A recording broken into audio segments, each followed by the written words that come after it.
В глубокую емкость высыпаю муку. Желательно муку заранее просеять, тогда тесто получится более нежным. В муку добавляем немного разрыхлителя и щепотку соли. Хорошенько перемешиваем между собой все сухие ингредиенты. Делаем небольшое углубление по центру.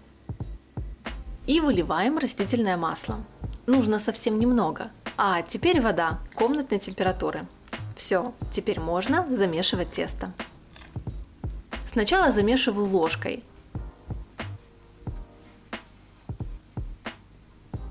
А затем уже руками.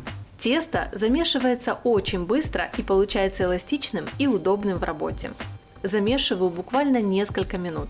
Как только работать в емкости с тестом становится уже неудобно, перекладываю его на поверхность. У меня это силиконовый коврик. Работать на нем очень удобно. Рекомендую попробовать. Ничего не пачкается и не нужно добавлять дополнительную муку. Ссылочку на такой коврик я оставлю в описании под видео. Продолжаем замешивать тесто на коврике еще 2-3 минуты. Сильно долго замешивать не нужно. Как только тесто стало гладким и однородным, оно уже готово. Разделяем тесто на 2 примерно одинаковые части. И одну начинаем раскатывать при помощи скалки. Раскатывать это тесто очень удобно. Оно эластичное, не рвется и дополнительную муку добавлять не нужно. Вот так у меня получилось. Перекладываю раскатанное тесто на тарелку. Так будет удобнее формировать блюдо.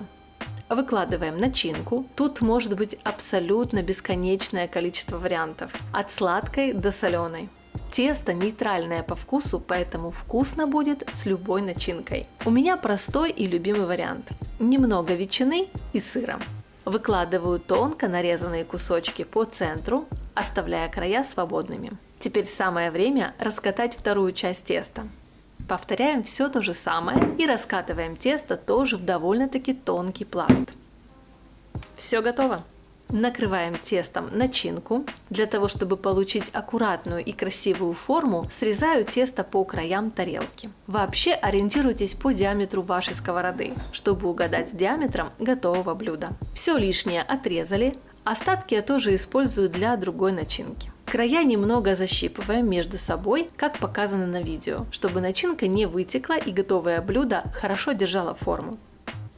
Все готово.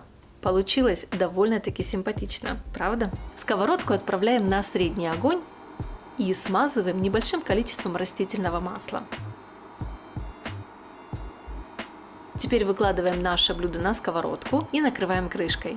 Готовить будем на среднем огне 5-6 минут. Спустя это время снимаем крышку и ловким движением переворачиваем на другую сторону. Уже очень аппетитно получается. Накрываем крышкой и готовим еще 5 минут. Вот и все. Невероятно вкусный и ароматный завтрак или перекус готов. Давайте скорее посмотрим, как же получилось все внутри. Вкуснятина, хрустящее, но нежное тесто и вкусная начинка с растаявшим сыром. Отличная альтернатива пицце или блюдам с лавашом, когда лаваша под рукой нет. Все просто, быстро и очень вкусно.